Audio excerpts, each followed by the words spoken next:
ఇప్పుడు మనం మహాలక్ష్మీ నరసింహస్వామి వారి దేవస్థానంలో ఉన్నటువంటి లక్ష్మీ నరసింహస్వామి వారి దేవస్థానంలో గోదా కళ్యాణం చేసుకుంటున్నాం. అయితే లక్ష్మీ నరసింహస్వామి ఏంటండి, గోదా కళ్యాణం ఏంటండి, రంగనాథ స్వామి కదా గోదా కళ్యాణం జరుగుతుంది అని అంటాం. సన్నివేశం ఎక్కడ జరిగినా విష్ణుమూర్తి సంబంధితమైనటువంటిది కాబట్టి ఆవిడ భూదేవి స్వరూపం, తులసికోటలో జన్మించిందంట.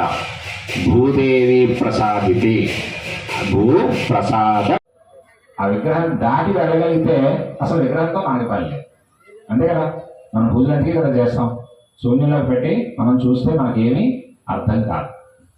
కాబట్టి ఆవిడ ఇంటి దగ్గరనే ఉన్నది. ఇంటి దగ్గర ఏమండి ధనుర్మాస వ్రతం చేసి ఏమండి స్వామివారికి పాసురాలు తయారు చేసి తన కీర్తనం ద్వారా ఆ అంతరాలయంలో ఉన్నటువంటి స్వామి విగ్రహం కాదు, ఆయన సాక్షాత్ శ్రీ మహావిష్ణువే, అతన్ని నేను చేరుకోవాలన్న భావనని ఎవరిలో రేకెత్తించిందండి, స్వామిలోనే రేకెత్తించింది. అది ఆవిడ భక్తికున్న విలువ. ఆవిడేం గుళ్ళోకి వెళ్ళలేదు, గోపురంకి వెళ్ళలేదు.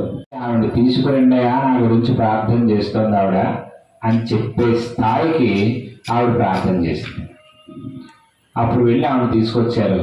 ఏమిటమ్మా నీ ఆరాటం అంటే, స్వామిని నేను దానికి ప్రతీకగా ఆ స్వామి సాక్షాత్కారం ఆవిడకి లభించింది కాబట్టి, ఈ ధనుర్మాసంలో ఆవిడ ఆ వ్రతాన్ని చేసింది కాబట్టి, ఈరోజే ఆ కళ్యాణాన్ని పూర్తయింది కాబట్టి మనం దానికి ప్రతీకగా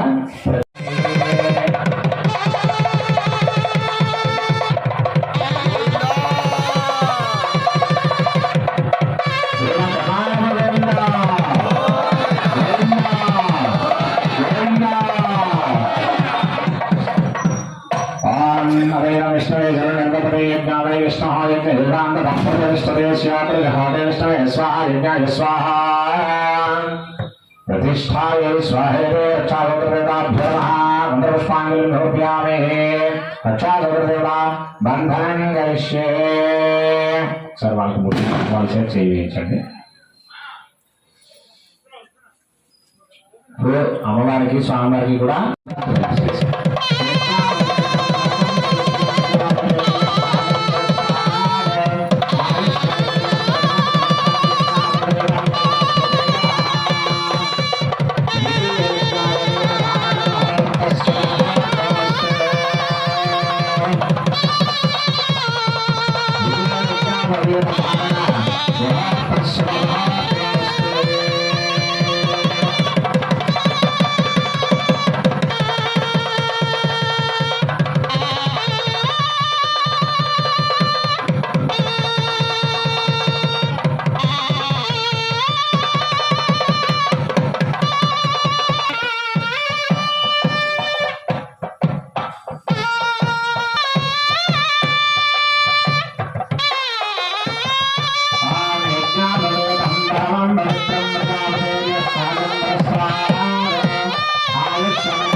ఆదినారాయణ శర్మ తాలూకా మునిమనవడండి. అలాగే పరవ్యూహ విభవ అంతర్యామి ఆచ్ఛావతార పంచారుషి ప్రవరాన్విత పరబ్రహ్మగోత్రోద్భవాయ వైకుంఠనాథ శర్మ పౌత్రాయ.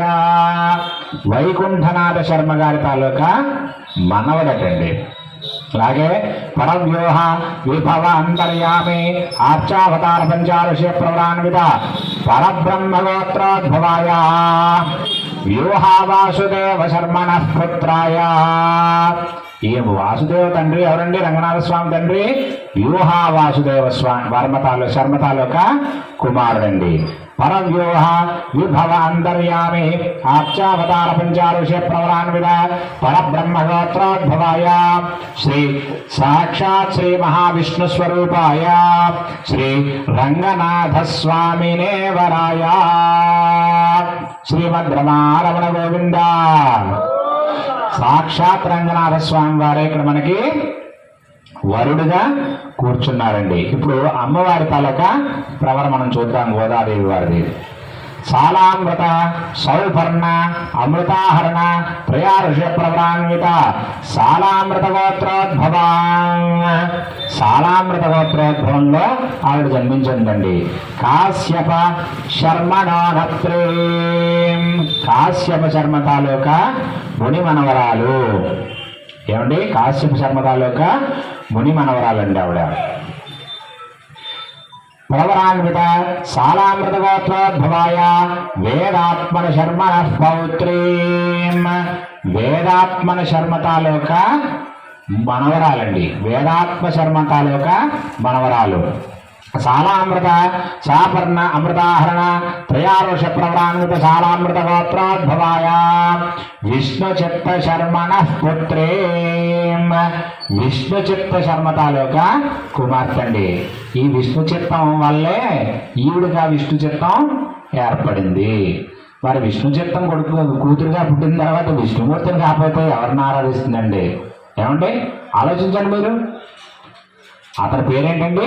విష్ణు చిత్త శర్మ. అంటే అందులో ఆ పేరులోనే ఉందండి.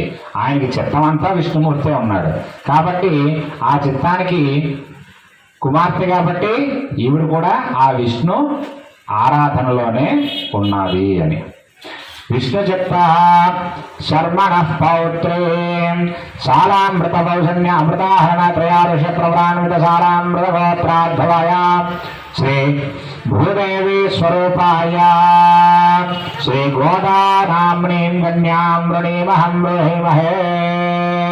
సాక్షాత్ లక్ష్మీ స్వరూపం భూదేవి స్వరూపమైనటువంటి ఆ గోదాదేవి స్వరూపమే ఇక్కడ మనకి కన్యగా ఉంది అని చెప్తున్నారు. శ్రీమద్ రమణ గోవింద.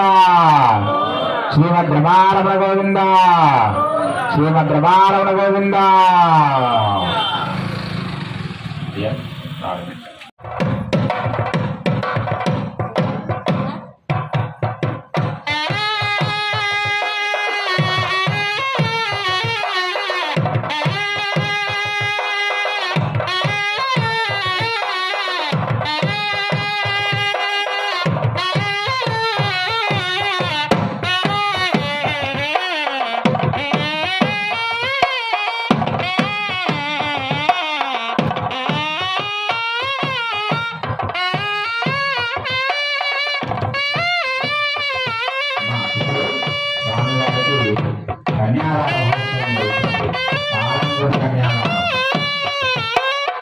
దశపరేషాం దశపూర్వేషాం మధ్వంశానాం మధ్పుత్రాం శాశ్వత బ్రహ్మలోక నివాసిత్యర్థం.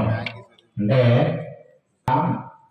నాకన్నా ముందు 10 తరాల వాళ్ళు, నా తర్వాత రాబోయే 10 తరాలకి దశపరేషాం దశపూర్వేషాం మధ్వంశానాం నా వంశంలో ఉన్నటువంటి పితృదేవతలందరికీ కూడా శాశ్వత బ్రహ్మలోక నివాసిత్యర్థం.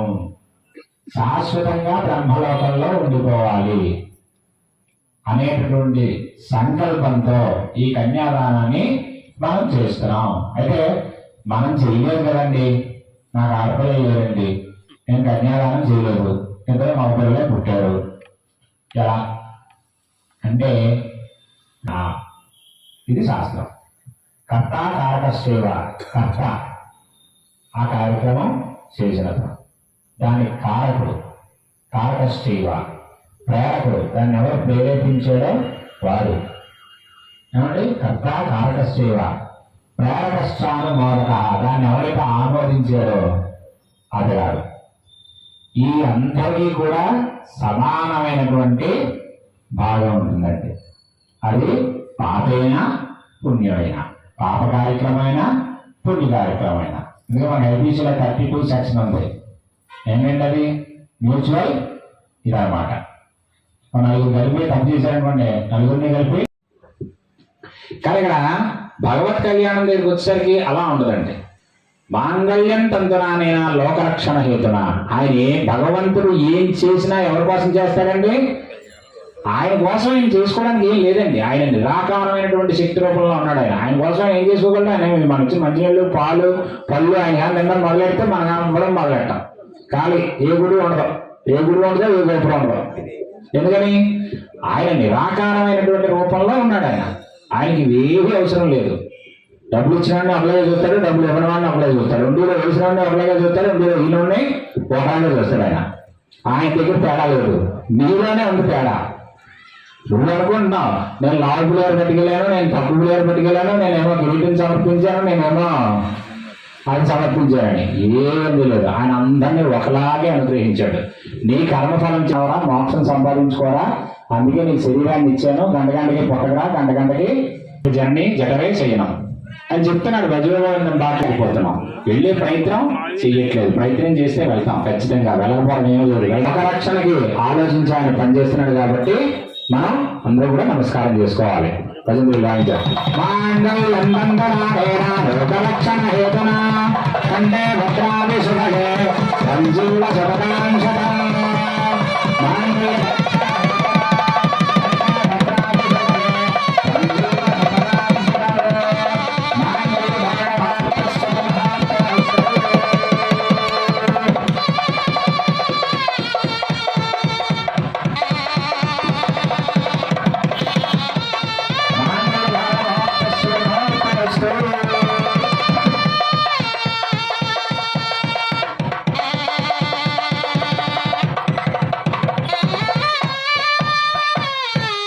తీసి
మళ్ళా కూర్చోండి ఒకసారి.